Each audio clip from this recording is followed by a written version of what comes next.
The Egyptian Red Crescent has dispatched its 53rd humanitarian convoy to the Gaza Strip, carrying over 8,500 tons of essential aid. The shipment includes food, basket medical supplies and petroleum products, addressing urgent needs amid the ongoing humanitarian crisis. This effort reflects Egypt's continued commitment to supporting Gaza's civilian population through coordinated aid delivery.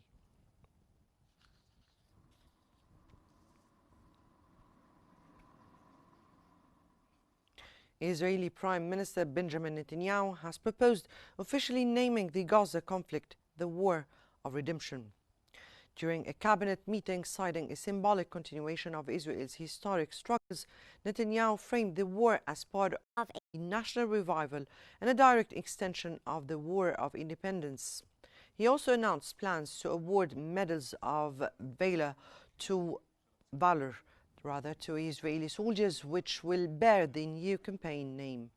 The announcement came just hours before clashes reignited in southern Gaza, despite a fragile US-brokered ceasefire.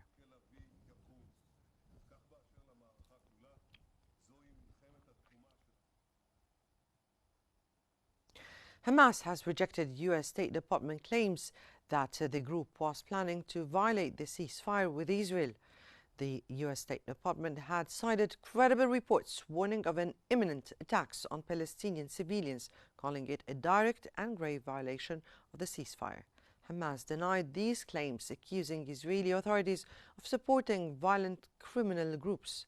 Both sides continue to trade blame over ceasefire violations amid ongoing tensions.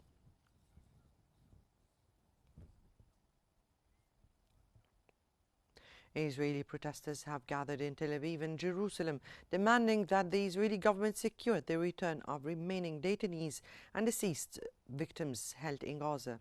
Demonstrators carried large banners criticizing Prime Minister Benjamin Netanyahu and called on US President Donald Trump to take charge of the negotiations. Protesters blamed Netanyahu for the ongoing crisis since October 7, 2023, vowing to continue protests until he resigns and all detainees are returned.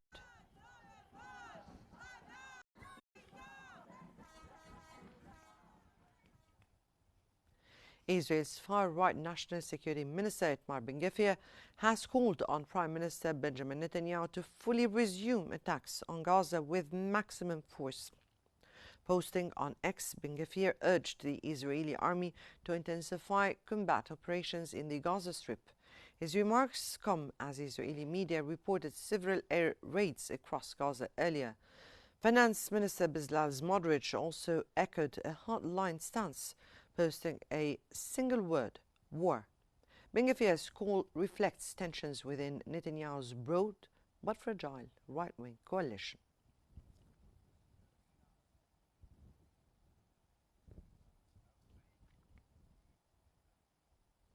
The Gaza Health Ministry has announced that Israel handed over the bodies of 15 Palestinians via the Red Cross, bringing the total return so far to 150. The ministry reported that some of the bodies bore signs of torture, including beatings, handcuffing, and blindfolding.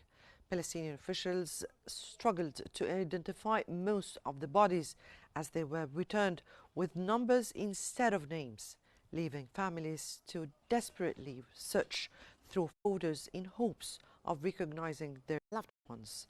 The visible marks and restraints suggest the victims have been tortured or executed before their deaths.